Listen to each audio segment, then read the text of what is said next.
All right.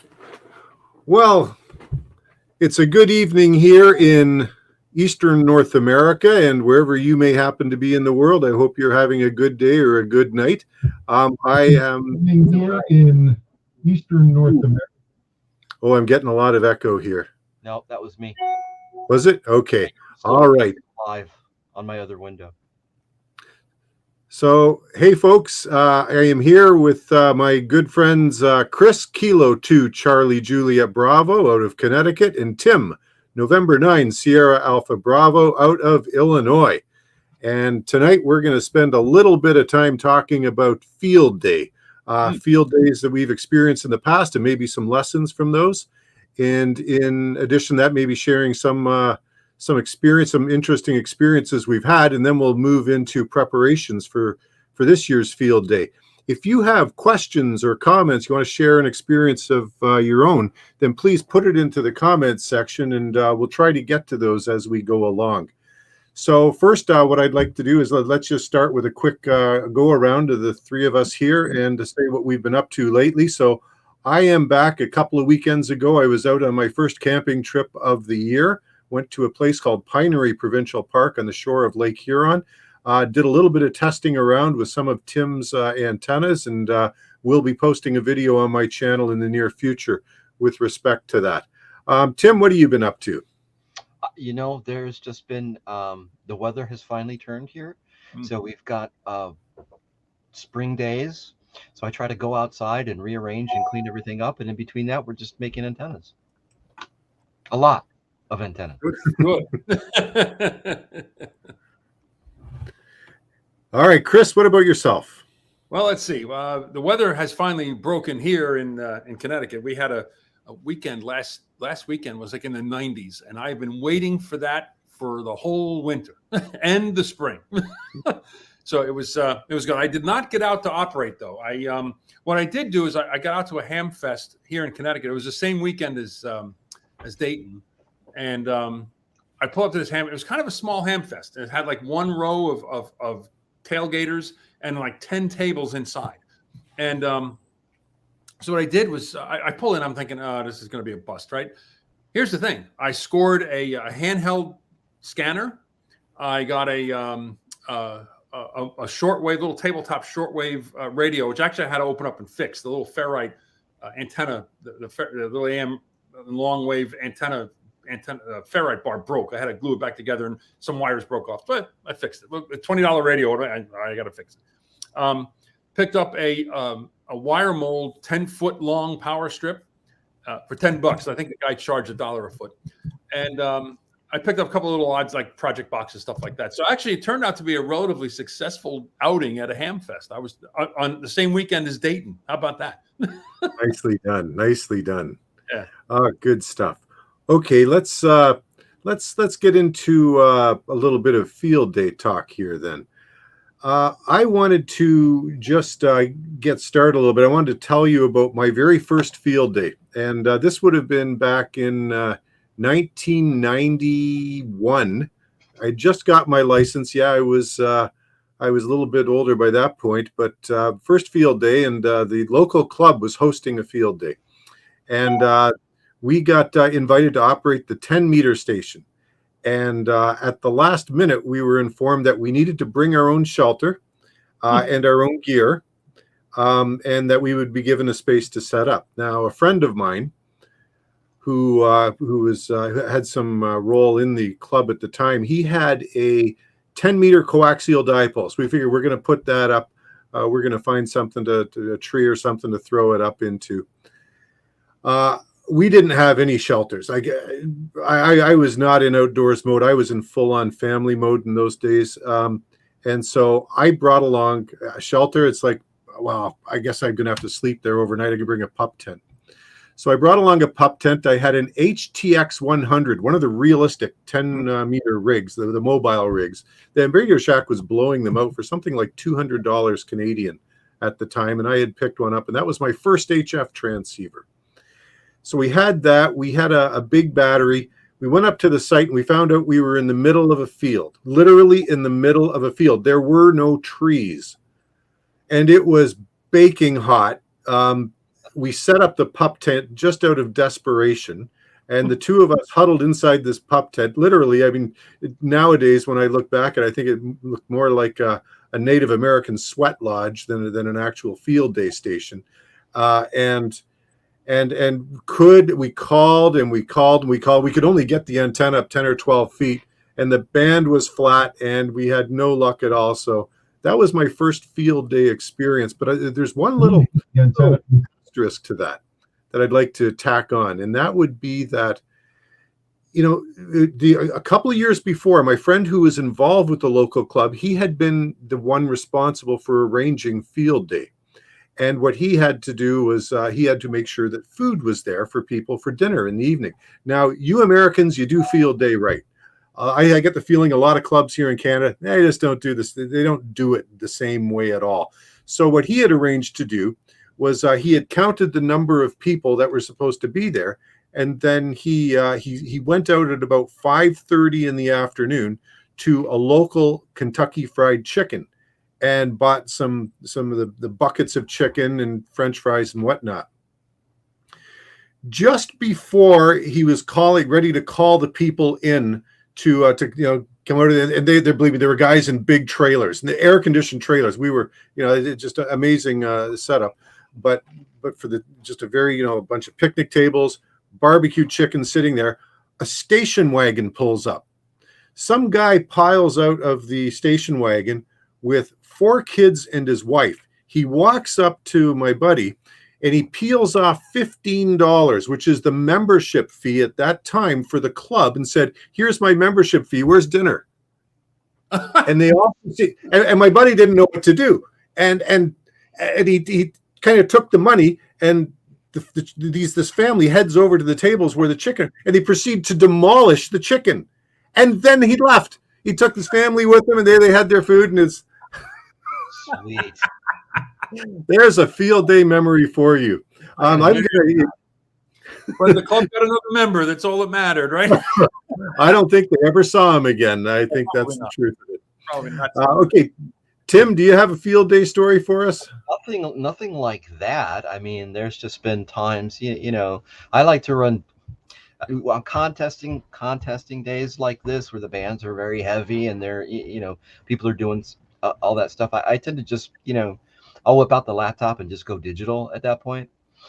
So I mean, I've got tons of stories, the old JT65, trying to figure out how to put your the designation in there and stuff like that, and I'm trying to do this on the fly. Can't be hard, right? We'll just do it. How hard could it be? Yeah, so I'm I'm in the backyard and I got my setup, and I'm telling people I'm like a 2C or something like that. I mean, it's just a I'd much rather have chicken.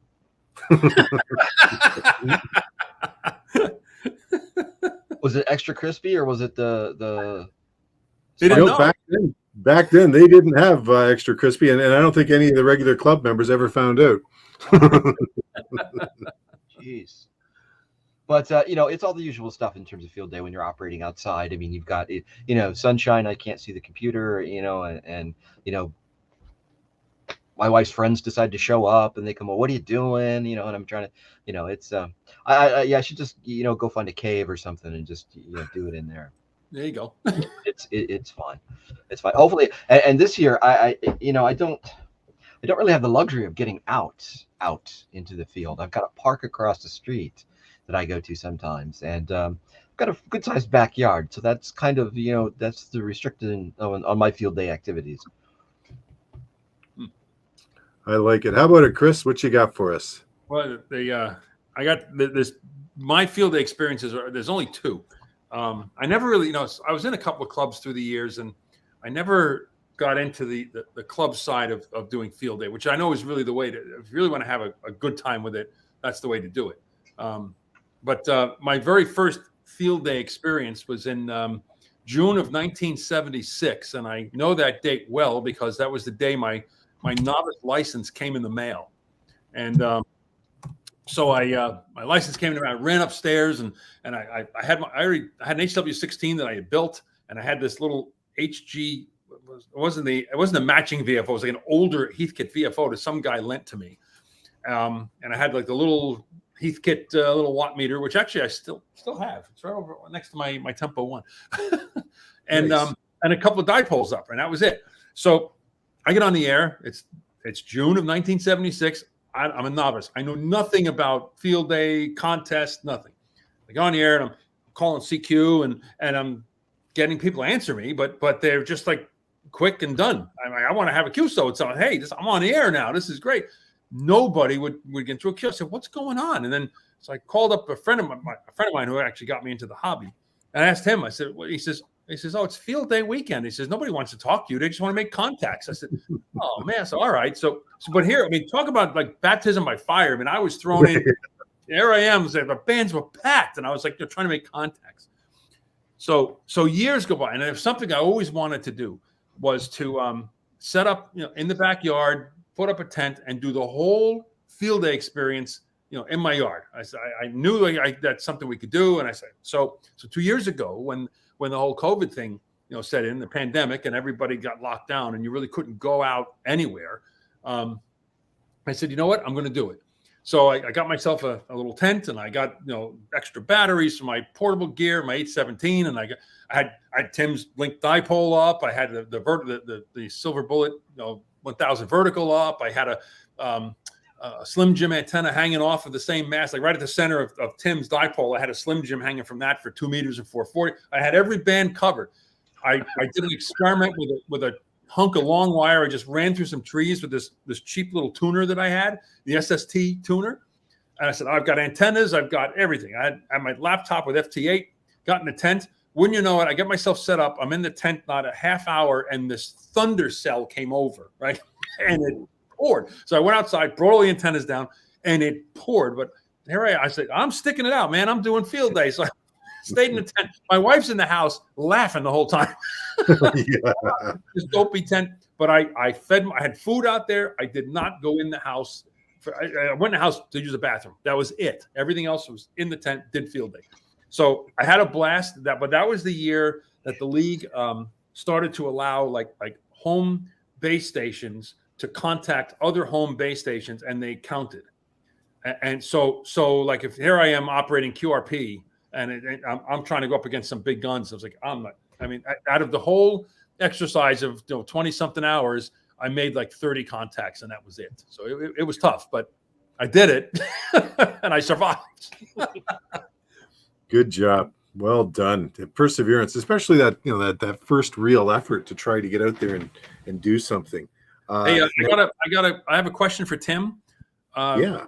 One of my on my chat line here, Ronnie Julian is asking Tim if you sell dipoles, and do you have a link? Yes. Is there a way to let me in the chat? This was on my channel. Actually, if you jump on my channel, you'll see that answer there. You'll see that comment.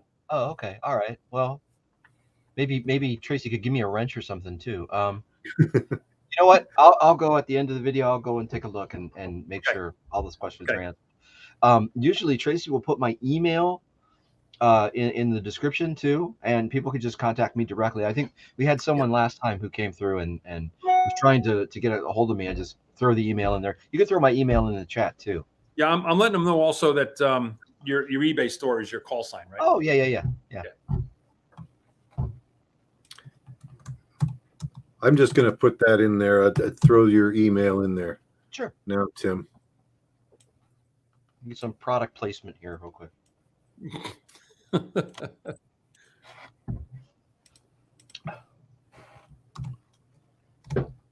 How many do we have tonight? I see 1, 2, 3. 24 currently. Nice. Okay. And Chris, I'm really glad you brought up that story with respect to the rain, because that is something about field day that you have to pay attention to if you're going to be operating in the field. And I imagine most folks who are watching this are interested in doing so. You got to have shelter. I mean, you've got to be prepared for what comes along. And this is something I did. One of my early videos was my first field day in the field, where it literally poured rain the entire weekend. Yes. And if I didn't, and I had a rough tent. When I say a rough tent, I mean a cheap tent. You know, we have a chain store up here called Canadian Tire, which is the rough equivalent of something, I don't know, Target or Walmart, maybe not quite. It's more sporting goods and automotive supplies oriented, but it's that sort of deal. And they sell Coleman tents. Now, Coleman tents are what they are. They, you know, I know that brand is sold in the US too. Yeah, that's what I wound up getting when I did it. It's an entry level tent, and it's okay for, you know, I would say fair weather and a little bit of rough weather, but it's not really designed to stand up to some serious elements. But I started off with one of those, and it served me well. And in that particular weekend, what I did is I put up a tarp over top of the tent, which sounds counterintuitive,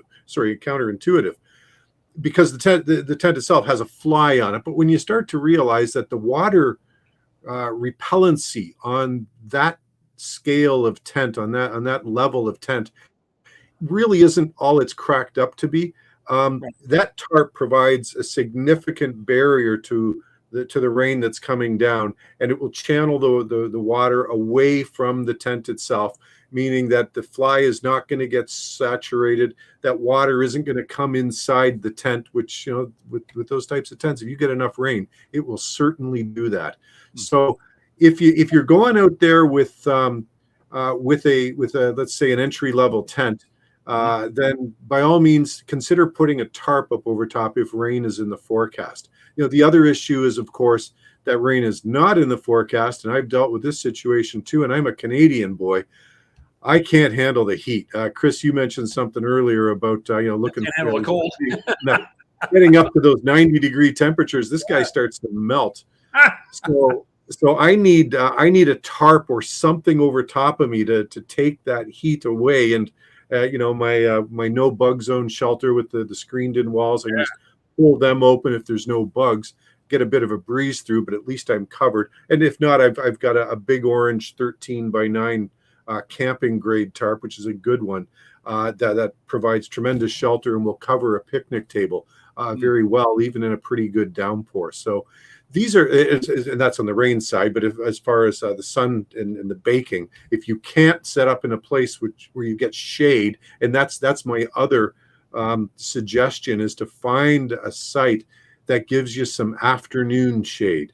Not so important in the morning. In the morning you can handle it for a few hours, but in the afternoon, if you've got some shade there, set up there.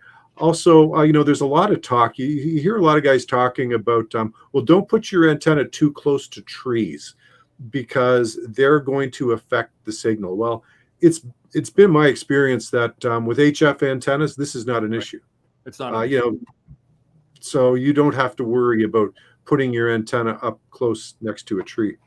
Yeah, I agree with that. Now it's funny, like you talk about the Coleman. Again, I knew for me that field day experience a couple of years ago was, I'd never gone camping since I was in 6th grade when I went with some friends of mine and his parents. You know, this was, and I was like, I don't know if I'm going to get into camping or not. So I'm not going to invest a whole lot of money. So I got the Coleman, and I was waiting. When that thunderstorm came over, I said, I'm going to get soaked, right? I'll tell you what, the tent was dry. Now, nice. Again, it was brand new. It was the first time out, right? So it stayed dry. I never sprayed it with any of the water repellent. I just took it out of the box and set it up.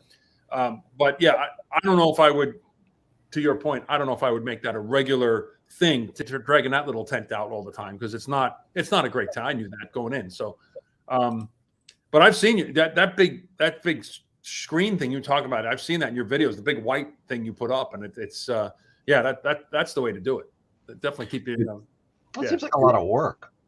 It's not. You know what? It's far less effort to put that up than a tarp. Strangely enough, all it requires is 2 8-foot supports.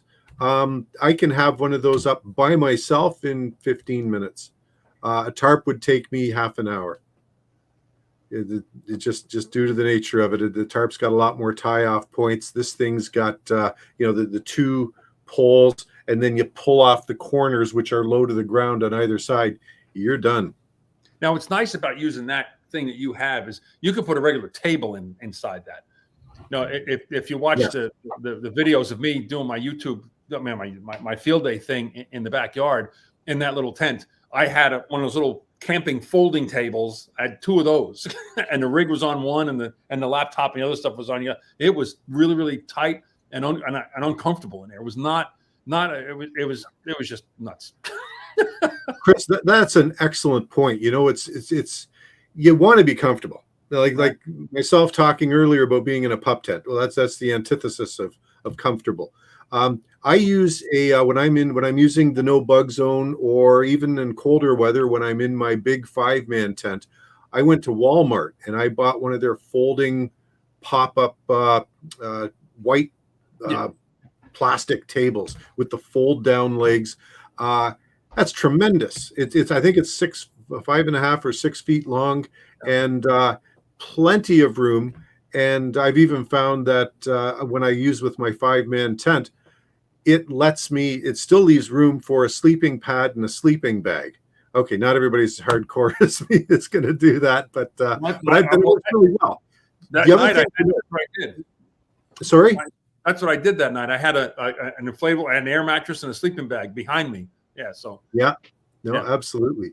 The other thing is now with the no bug zone, which has the 2 sloping tarp walls, and it's not a thick tarp this is not a canvas tarp by any stretch. It's a poly tarp. And then the screened walls. What happens is if it's raining, you're going to find that inside that shelter, about 75% of the square footage inside there, which I think is a 10 by 10 space, is going to be dry. There will be spots inside. The rain's just going to get through the mesh. And that's okay, because it gives me more than enough room to work with when I'm doing my stuff with that Walmart table. Didn't you do something like that in your backyard? I remember seeing you had like that big thing set up in your backyard. You were doing some. I thought it was a field day, or it was something. You were out there. You had a friend of yours with you, and you wound up changing radios. I remember that. Yeah, that was the COVID, the first year of COVID. Then I did that in my backyard and had a terrible time with antenna placement and performance, and of course that was the year of the big guns, right? Where the ARL just said, okay, it's a free for all now. Everybody with all your big home stations can have at it. Which, by the way, just as an aside, this is an editorial comment. I'm not at all in favor of that. I see it's been made permanent now, and I think I don't like it either. Really hurts low power stations that are trying to get out there and really enjoy field day and embrace the whole portable thing. A lot of us, either don't have the wherewithal to set up a proper high power station, or even the inclination. You don't want to go to all the trouble to do something like that. Right. So I think it kind of hinders us. But yes, that was in my backyard, and it worked fine for what it was. Those conditions that was a tough go. Hey, I'm watching my comments. Hey, Tim, we talked about this a couple of weeks ago. One of the guys, there was a little chat going on in my feed here, and they were talking about there was a guy named Tony in Florida that had a YouTube channel. Yeah. And I was like, yeah, we all know him. K9ARV. Yep. Yeah. Ronnie Julian was asking about him. Tony was K9ARV. He had a great channel, and I'll tell you what, it was his channel and Tracy's channel that got me into doing QRP, field radio, and all that, just from watching both of those guys. But you did some work with Tony on antennas, right? Oh yeah, sure did. In fact, his channel was, well, I was doing that before, but Tony's channel kind of made it cool, So it was fun to see him, and he had some real decent production values out there. We did one of the things I did with him specifically was that no feed line dipole, where you would just take the front connector on the 817. There's a little BNC female coming right at the top, and actually, if you take, you have to excuse me for a second. If you take one of these, yes, and just pop that right in the front with whatever frequency length dipole you want to work with, and go like that, no feed line, nothing. And that we were pretty successful doing that, at least on it has to be managed, right? So 40 meters is a little long. 20 and 17 are just about right. But then you got to be careful because your antenna is actually hooked up to the radio. So I think he had some wind issues once where it kind of moved the radio on him. So yeah, that was a lot of, wow, that would have been what, 2016, 2017? Yeah, something like that. Yeah, I'd love to do that again. Yeah. If he's out there, he should, yeah, I know, but his channel, it's gone, right? I mean, he had a channel which was great, and then it disappeared. Then he come back with a different channel, but he didn't put a lot of content, and even that disappeared. So it's a shame. He was doing some stuff. The last time I talked to him was about I don't know, a couple of years ago. Right. And he was on Instagram, and he was doing a couple of things on Instagram. I saw them, but I haven't heard from him since. Yeah. Now my dipole, the link dipole I have from you actually was the K9 ARV link dipole. Yep. Yeah. Hey guys, oh sorry. Go ahead, Tracy. I was just going to say, so Tim M0MML, thank you for staying up late and joining us, Tim. Would love to know what antennas and other portable gear you guys use. Tim, you want to give us weigh in on that one for us? Well, as far as portable goes, again, I woke up one day and just looked around and everything I had was Yaesu, right? So I didn't try. It was just kind of the way that happened. So I have the 817 ND, and with that I use any number. I have it set up in a little my QRZ page. You'll see a little toolbox looking thing, and I had set that up so that I could run SSB, of course, if I wanted to.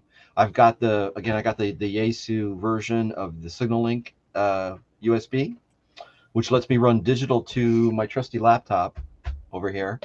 I had a couple of sealed lead acid batteries in the bottom and a regulator and a bunch of different power pole connections all over the place with which to charge it, power it. It's got a solar panel on the back that I can use. I mean, and it's all on this little kit thing that, it's like a rolling toolbox kind of thing. So when I swap the lead acids out for the LiPo batteries, it's much, much lighter and much, much smaller too.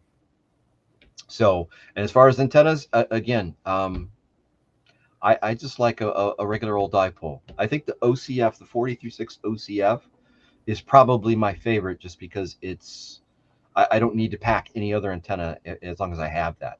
Trouble with that is you have to you use a tuner with it, right? So I've got my little MFJ tuner, manual tuner that works with it, and that makes things real easy. But aside from that, just a dipole, a regular 20-40 meter dipole. The link dipole is an extension of that.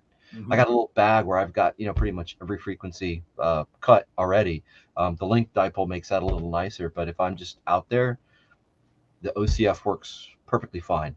And of course, there's the variation of the OCF, which is the micro windom that Tracy's fond of too. That's another good one. Yeah, that's what I use. Sorry, Tim. Go ahead. No, that's the short of it, really. Chris, what are your go-tos? My pack has been an FT817ND from day one, and again that was from Tracy had a great video on it years ago, and also Tony and there are others, of course. I mean, everyone loved the 817. So you can imagine how upset I was when Tracy said, "I'm selling my 817 and I'm buying an Icon." I was like, "Wait a minute! I bought this radio because of you." But so for antennas, I actually have there's two that I use. I have the link dipole for 20 and 40 with the I use a Shakespeare fiberglass extension, fishing rod, which goes up about 20 feet, I think, in the middle.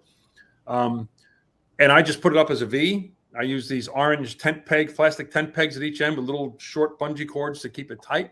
And luckily, I'm tall enough. If I want to change bands, I can reach up and put in a link. I can reach it.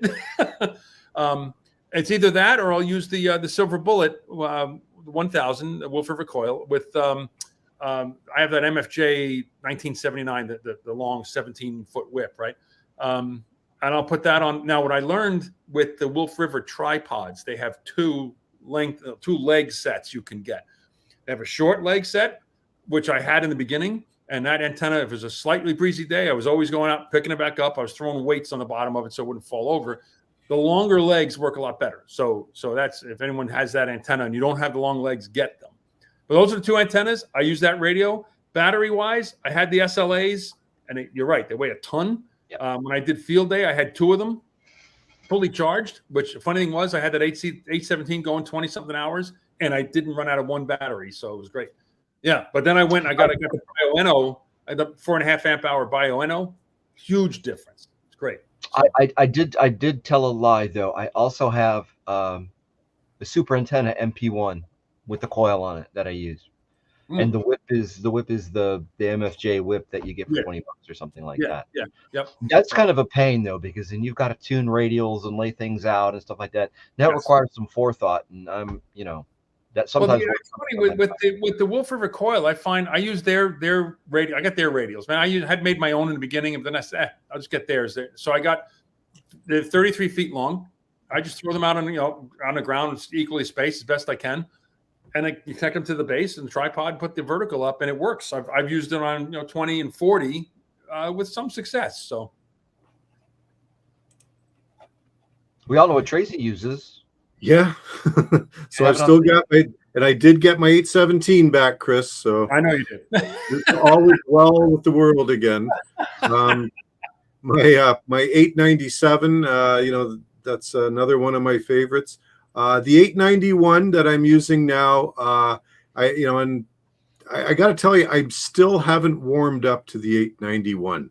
I used it a couple of weeks ago, and there's something about the audio coming out of it. Now, I'm the first guy who's going to admit there's a lot going on under the hood of that rig. I've got a 991 here as well, and these are not appliance operator type rigs. These are rigs where you really got to go into the menus and you got to do some customization to get them working just the way you want to. And I mean, there's a lot going on, and you can really make some great adjustments to it, but I haven't had the opportunity yet to really dive into that. So we'll see. But as far as antennas go, Tim, you nailed it. That 40 through 10 meter mini Windham is one of my favorites for sure. Also, I do like the off-center feds, whether it's the 80 through 10 if I have enough room, or the 40 through 10. And let's not forget that I also use the high-end fed antennas out of Holland, and those have been tremendous performers for me as well. Very nice in situations where you only need one end up high and then the other end comes down to the rig, and a very straightforward setup. Now, Tracy, what you have, like your extending poles are much taller. I mean, I'm using the little fishing pole thing, but you have the soda beams. Is that what you're using? No. So I have I've got a couple that I use. I have a spider beam. It's the 40 foot, the 12 meter mast. And then I've got a DX Wire, 15 meter mast. DX Wire is a company out of Germany, and they sell this now. I was able to buy one when Ron in Holland, that high-end company, was selling them.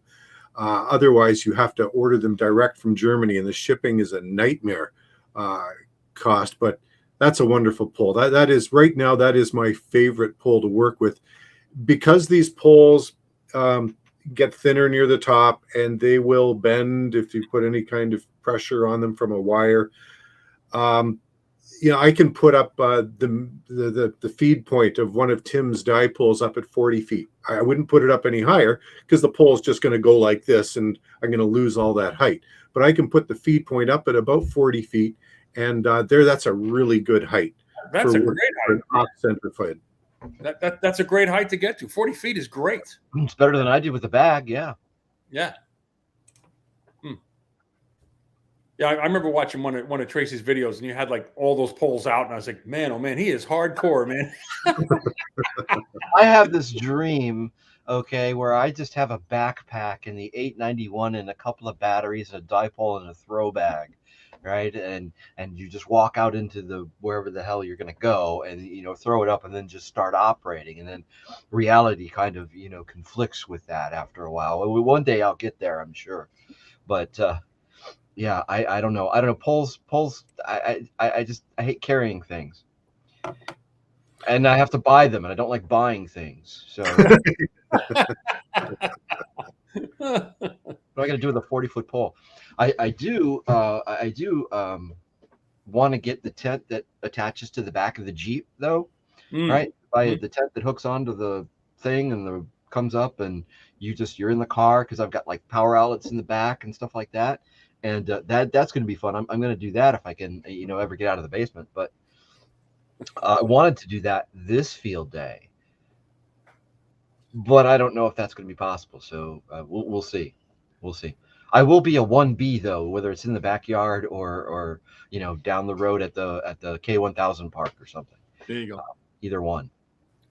Something. Hey, Tracy, I just got a question, and actually, this is from John asked: Is anyone using an NFED? Tracy, are you using an NFED in your mix? Oh yeah, so the high-end Fed antennas are all NFEDs. Okay. So yeah, they're the ones out of Holland that and they've been now they're resonant. They're not random wire, and they're top drawer. They're just extremely well made and perform very well. Never had an issue making contacts with one of their antennas. My plan is to, in fact, right here, still in the box. Tim had, I got one of Tim's NFEDs to put up, and that's going to be my next experiment. I'm thinking I'm going to try it at home first, because I've got. Crack it open. Yeah, you're right. Let me crack it open. Why show the box? Experience? That box is empty. Don't let him lie. Yeah, it feels like sand. What I was going to do at first was on the back of the house. I have a nice screened-in porch, and I've got trees off to the side of the house. So my plan was to just kind of throw it up in the tree, feed it into the porch, and drag the 817 out there and operate that way. A lot of times that's what I do. I've got actually I have 3 antennas. Look at the way this is packed. Oh, this is cool. I know, it's gorgeous. I have 3 antennas. I have 3 antennas in the set up, and I've got the main one, which is the big 80-meter OCF. Tracy and I actually have the same one. I made his, and I made mine at the same time. Then I've got an NFED that runs into my neighbor's tree, and then I've got another setup that I use for dipoles and half squares and things like that, which runs the length of the backyard.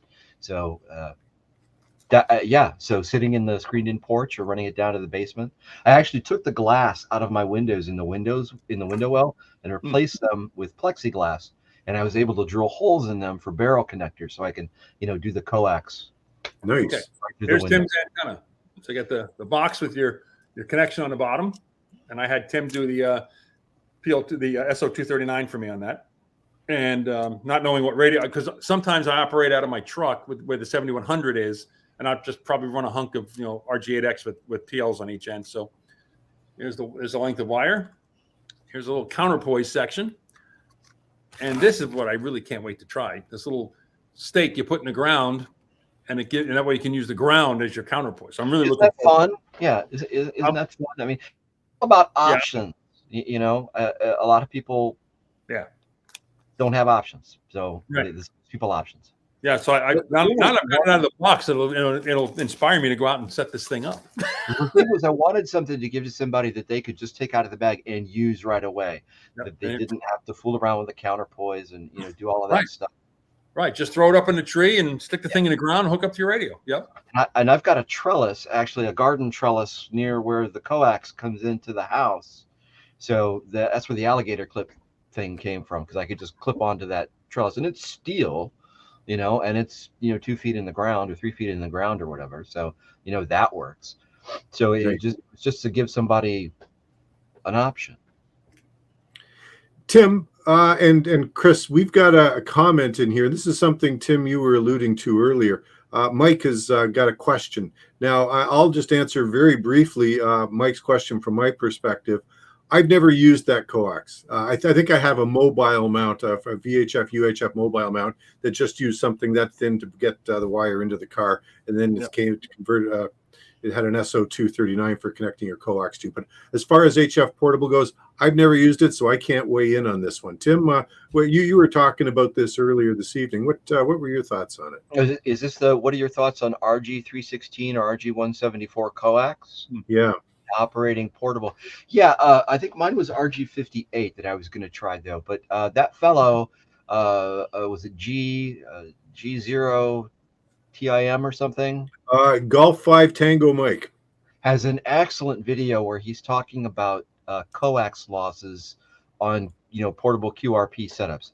He's had some really good experience, I guess, on shorter lengths of using 176, I think it was, and he was comparing losses compared to like RG8X and apparently the conclusion. I watched the video. I mean, it's well done. The conclusion at the end was, well, if you're only running 25 feet or 20 feet or something like that, it really doesn't matter. So go with the lighter stuff. The losses aren't that heavy. But if you're going to go further than that or a longer length than that, that's when the losses start piling up. But I think you only lose a couple of dB, I think, on the 176. So after seeing that, usually I use RG8X. That's pretty much all I use, and I think it's just what I use. And I wanted to try some of the slimmer stuff here shortly. Yeah. I hope that answers the question. David's got a question, or he's got a comment here. David, I'm reading this. Consider elevation and local RFI of trying out gear at home before deploying in the field. Performance will vary, and I'm wondering if you're talking about the elevation and local RFI at the place you're thinking of operating at, which would be an excellent thing to do. I'm actually trying to book a campsite for the CQ Worldwide Single Sideband DX contest in October. And I've got a chance at a site, but there's big solar panels there, and there's some big poles with lights. So I don't know if that's going to be an issue or not, and I don't know if I'll be able to get out there and test it in advance. So not sure if that's what you were talking about, David, but I think those are great points when considering a site for something like Field Day or even POTA for that matter. Yeah. See, the way I read this is if you're trying it out at home, let's say we throw an NFED here, and I've got power lines that run just on the other side of my house and around the backyard, right? So sometimes, depending on what I'm doing, I can hear them, so that's not something I'm going to run into if I'm theoretically out in some park somewhere, so it's going to be a lot quieter. So just because you pull it up at home and you get some noise or you get some of this, you may not have that. And if you're down in a hole, obviously, performance is going to degrade a little bit as opposed to, climbing the summit or, whatever it is that you choose to do. So one of us is right. One of us answered the question. I concur. Yes, David Vaughn in the comments says under 50 feet, it doesn't really matter. Yeah, that's on the coax I came to. So yeah. I mean, I've seen things out in the field. I mean, guys bring their direct bury cable, and they've got this stuff, and you know, because they think that if they go to a smaller gauge or a lighter coax, that there are all these losses, which just isn't necessarily the case. Yeah, on paper, in practice. You raise a good point, Tim. So you and I were talking before we went live here about my experiment. I bought some a couple of years ago. I bought some ABR, some high quality RG8X type. It's the same size as RG. I figured, you know what? I'm going to give this stuff a try. It's clearly it's more expensive than the run of the mill coax. From Germany too? Sorry? Does it come from Germany too? Like no, this stuff I think is made in the U.S. actually. Yeah. It's more money. It's got to be better, right? Well, it's the thing with this stuff is, Chris, that it's a solid braid, so the loss is very low. Yeah, I'm going to give this stuff a try. Well, let me tell you. Flexible? Sorry? Is it flexible? Well, there's the nut. So I got it out to the field, this brand new cable, and started to work with it and realized this stuff is more difficult and awkward to work with than it is worth. So I've got it coiled in a nice coil with my gear here, and I don't take it out to the field anymore. I'll stick to the run-of-the-mill stuff. It's just too hard to work with in the field, and I don't think you can convince me that the losses that it would make up for would make any difference at all in the received signal strength at the far end. I had a reason why I asked that is I had somebody back in my broadcast engineering days, a vendor had given me a roll of cable that was RG8X, had the exact same specs as RG8X, but it was rigid. I mean, you could take the wire, do that with it, and it would stay that way. So I was like, okay, but I got it for nothing. So, okay. So I used it at home, when I ran the cable through the house, and you put a PL259 on it. It worked. It worked that way. It didn't have the solid braid though. It was still braided, but it was just, I don't know what it was about that cable. It was not flexible at all, and you could easily kink it and ruin it. So yeah, I was not happy with that stuff.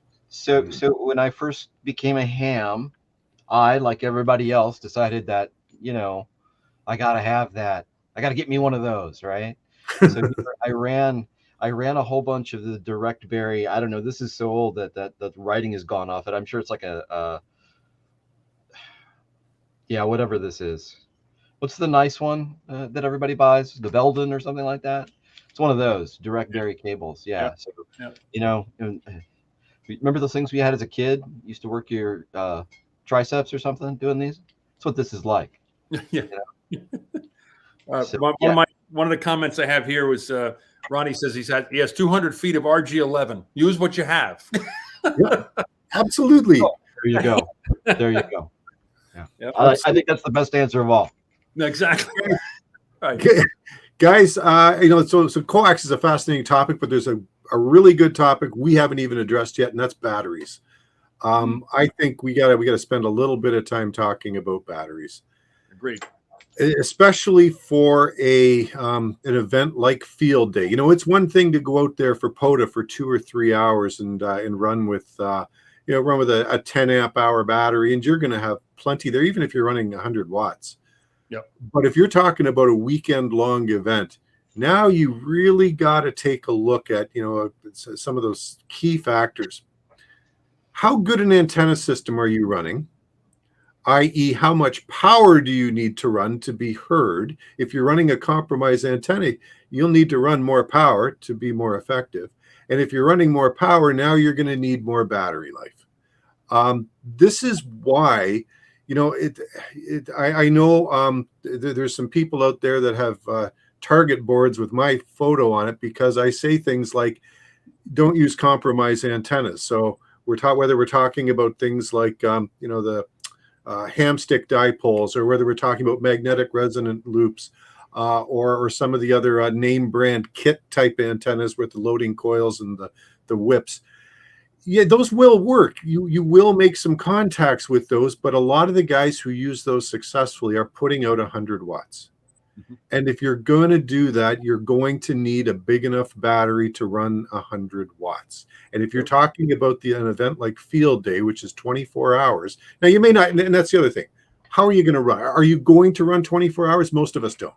If I'm going out to field day and I'm running the station alone, which is usually what happens, then, I'm going to get there. I'm going to have all the 10 antennas set up. So by the time the 2 o'clock Eastern rolls around, I'm on the air, I'm making contacts.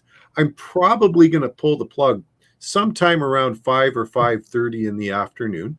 I'm going to make myself some dinner, and then I'm going to get back on maybe around 7-ish. And then I'm going to run until 10 or 11 o'clock at night. If I'm staying at a campsite, they're going to want me to shut down at 11 o'clock because they don't like noise after 11. So I've got to be mindful of the people around me, which is another reason I like to choose, if I can get them, private campsites. So then I wake up Sunday morning, have some breakfast, and I'm probably on the air by 8:30 or so. And now I'm going to run probably till about noon when the heat starts to get to me. If it's a hot weekend, I'm going to start packing stuff up, even though the contest is still going. So therefore, I'm going to need a battery that's probably going to need a battery that's going to last me 10 or 12 hours. Mm-hmm.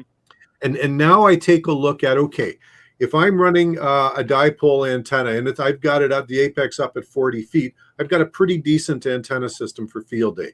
And then what bands am I working on? Well, typically 40. 40 is a money band for me. 20 I avoid like the plague because it's jammed with stations wall to wall. It's a small band. Everybody jumps on 20. So I'll skip up. I hope that 15 is open. 80 used to be a money band. I'm thinking back 20 years ago, but for something's happened, at least in my area, within my range. I don't find many field day contacts on 80 meters these days. And so I tend to stick to either 40 or 15. So I've got my antenna up. It's at a decent height. I've got to run my station. Now, am I going to, in these days, with all the 100-watt stations with home station antennas that are permanent, and you got lots of guys with really good antennas up there. They're providing all kinds of competition for us weak guys in the field. I've had a tremendous amount of difficulty the past couple of years with a QRP signal on field day, and I'm going to try it again this year, but I'm not going to be stuck to it. I'm going to be using 20 watts. So given that I'm going to be running 20 watts, now it comes down to, okay, what's my rig going to draw? Is my rig going to, am I going, if I'm not going to use the 817, then now I'm looking at my 897, running it at 20 watts, and that'll draw on receive about 600 milliamps. My 891, I can tweak it so that it'll draw about 900 milliamps.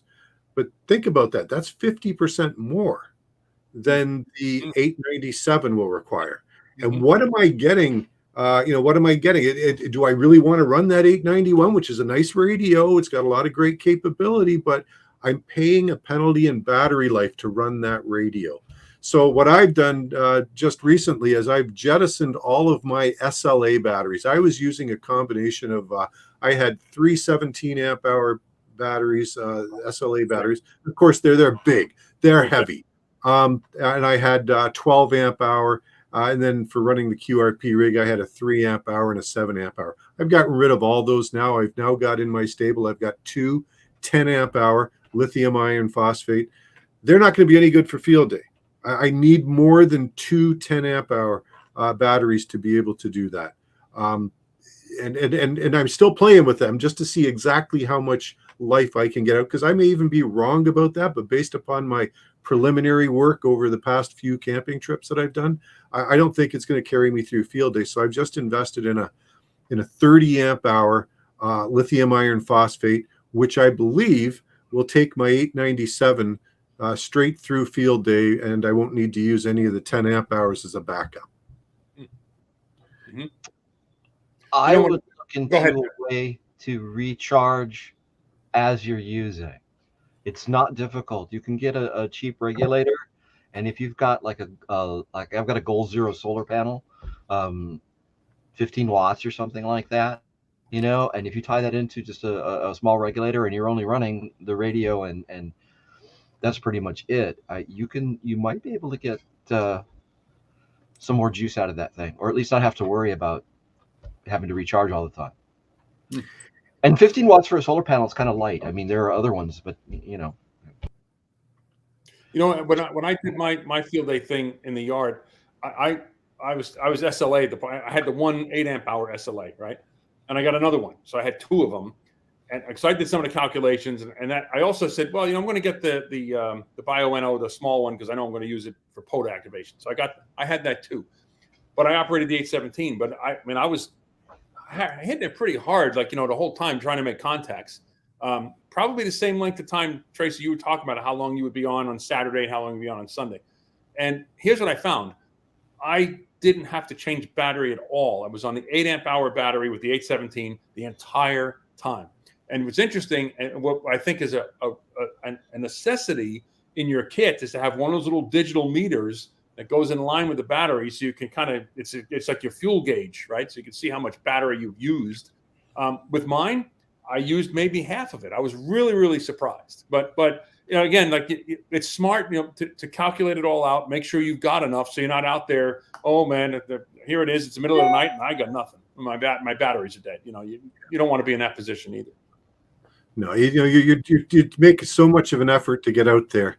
The last thing you want is to be out of juice, right? Yeah, but that meter, Tracy, you have one of those too, right? I've got a couple of them actually. Yeah, they're. But the thing I like here's I use this antiquated technology. As Chris, the 817, right, and the 897. They both have that input voltage meter right on the display. That's true. And why Yaesu ever did away with that is a mystery to me. And there's a menu setting to go and allow you to measure voltage. It's not the same voltage. It's not the input voltage. So it's like that's another reason to hang on to the old stuff. Never mind the fact that it just works well in the field. It just there's nothing wrong with it. I had a situation camping with the 891 last fall where I had some ridiculous QRM. And the 891 couldn't touch it. Now, it may be that because I was inexperienced with the 891, there might have been something I could do, but then we kind of get into the whole business of it's kind of difficult to navigate all the ins and outs of the 891 unless you really spend a lot of time getting to know it. And I really don't think it would have done much anyway, because I was getting S9 noise up there. So. Good night, Mike. Just so Mike put a thing up, he's got to get the kids to bed. Take care of the youngins. So look at this, Nathan. There's something I've never done, Nathan, is just try to see how many hours an 897 will run on. And by the way, you can tweak an 897 too to extend that. I don't know if you've already done that, turning off the DSP, for example, turning off the backlight. Things like this will increase the runtime of the 897, even the 817, considerably. So that's fantastic. Yeah. Well, look at this. Wow. Have 5 elements on 15 and 10 and 3 on 20 to point your way. Hope that will help. Don, it should absolutely help. Hopefully for you. That's a cloud burner.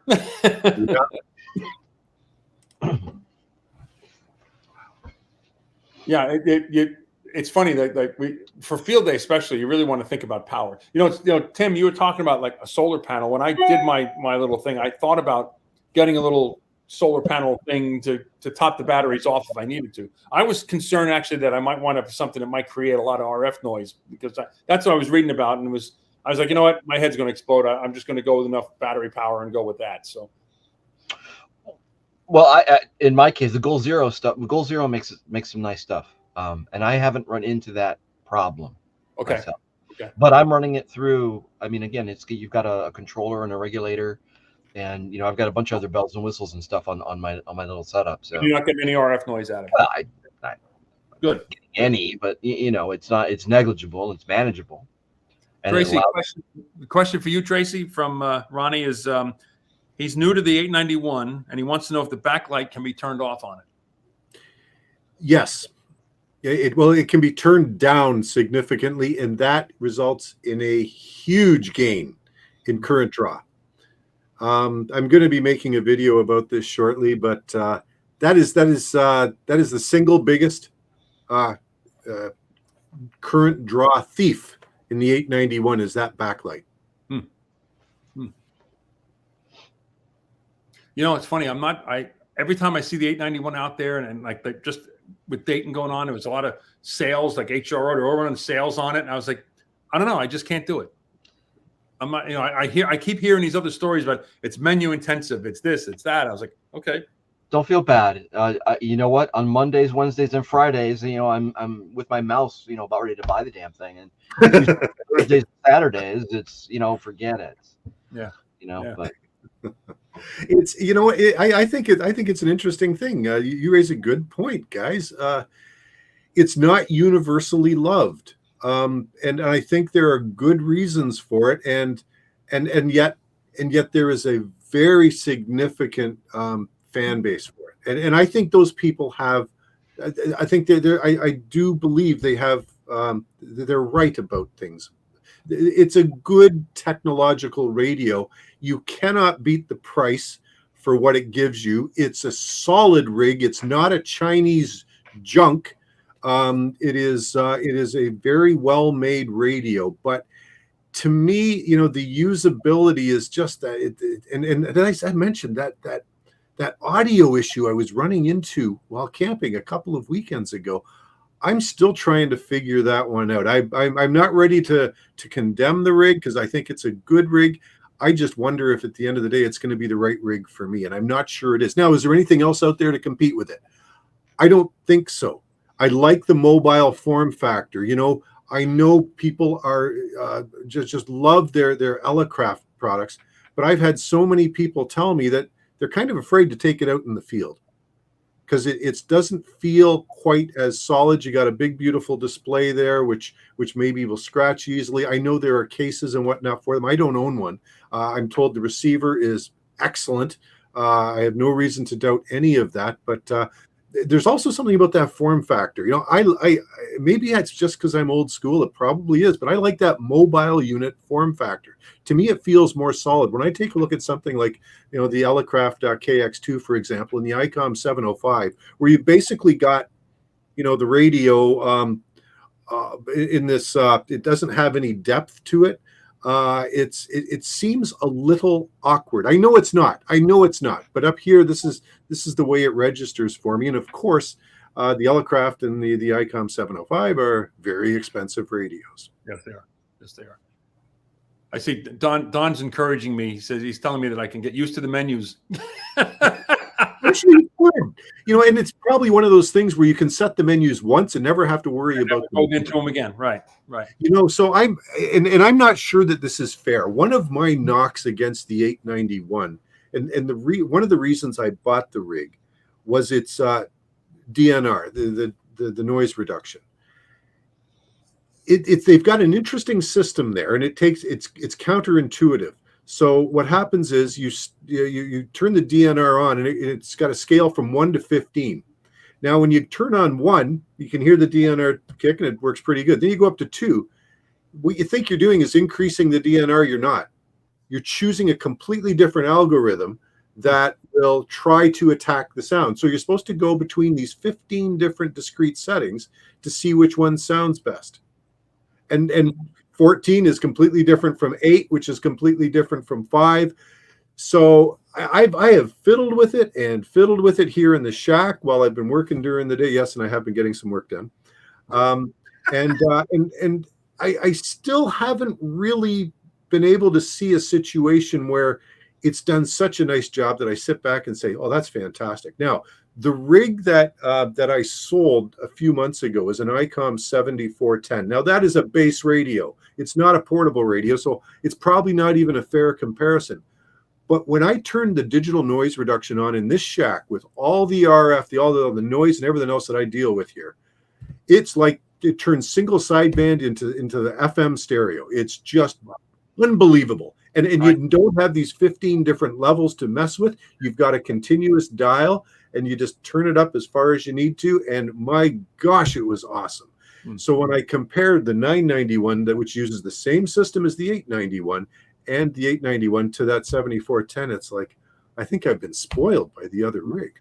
ICOM's DNR, I mean, their noise reduction is outstanding. I have the 7100 in my truck, and there's a lot of ignition noise in that thing. And I just turn on the noise reduction, and same thing. I turn around the sideband while I'm mobile. Don't hear any noise at all.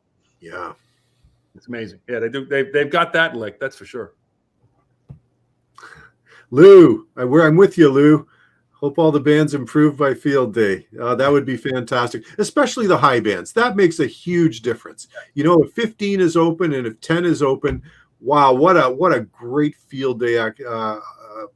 There's memories made of stuff like that because now you're able to work some of the international stations that are trying to contact you for field day. That's a lot of fun. So here's a quick question: if you go out to a POTA park on field day, right? Does it count as an activation? Oh, sure, absolutely. Yeah. Who's got a good string of stuff on that is was it KB9 or VBR? Yeah. I can't remember his name. Michael, is that his name? Yeah. Yeah, he's got a string of field day / SOTA POTA videos on there. I thought it did. I mean, look, you're portable, you're operating, you're in a field, so it should count. But I think anybody who's operating POTA that weekend is probably a glutton for punishment.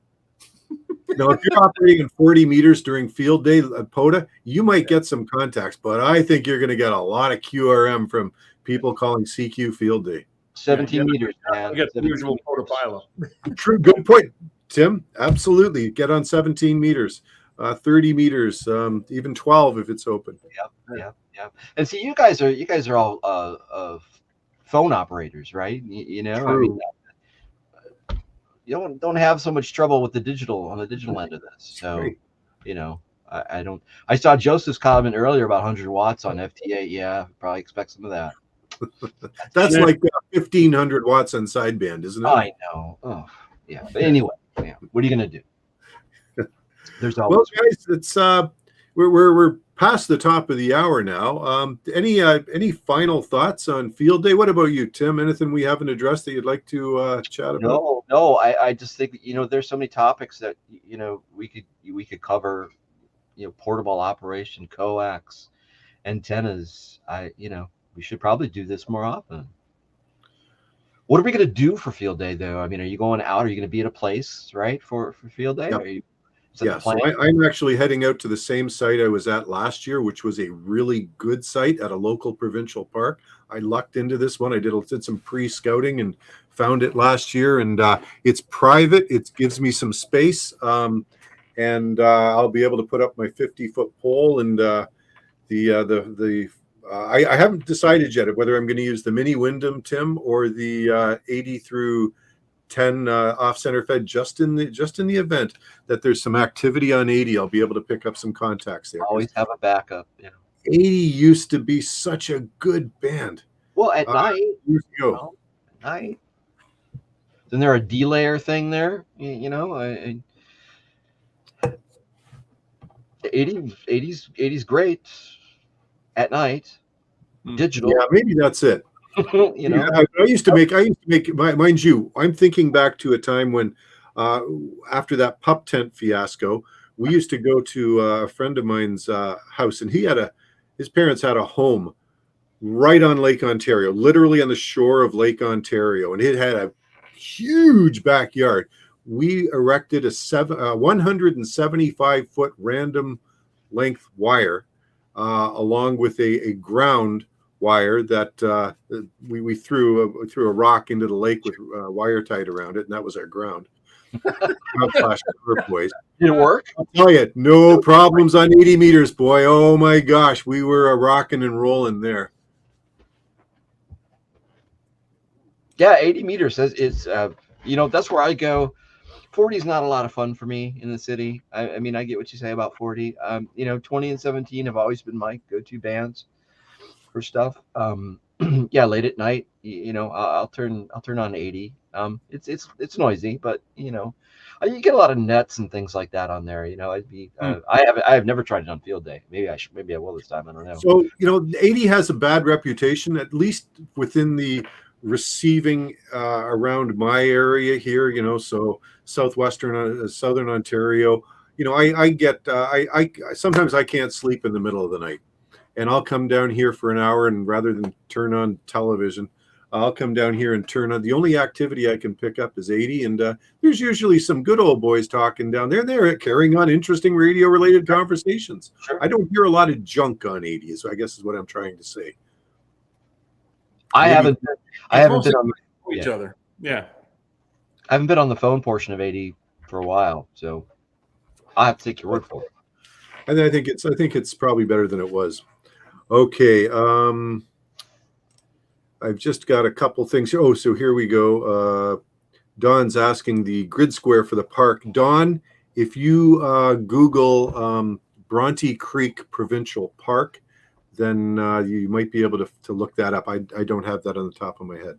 He's going to point those beams at you and flip you out of your chair. He's going to fry the front end of my rig. Chris, do you have any parting shots with regard to field day? Any topics that maybe we haven't addressed that you'd like to mention something about? No, I think we got it all. We talked antennas, radios, batteries, and yeah. Look at Joseph come up with the grid square off the top of his head. Of course he did. Yeah, that is pretty funny. I'm kicking around the idea of like this year. I really haven't made a plan for field day, so but I'll probably do something here from home again, just like battery operated, and throw Tim's N9SAB up in the tree and have at it. Well, that's fantastic. Gentlemen, I thank you very much for joining me tonight. This has been a lot of fun as usual, and for everybody who's watching and who's joined us, thank you very much. We really appreciate having you along for the ride, and your questions and comments make it so much more fun for us. We are planning on doing at least one of these every month henceforth. We're also looking at bringing in some guests to join us over the next few months, and hopefully I'll be able to arrange for some of those. But thanks for joining us. It's been great, and look forward to doing the next one. And happy field day! Good field day to everybody who's going to be participating. Yes. Happy field day. All right, good night, guys. Good night.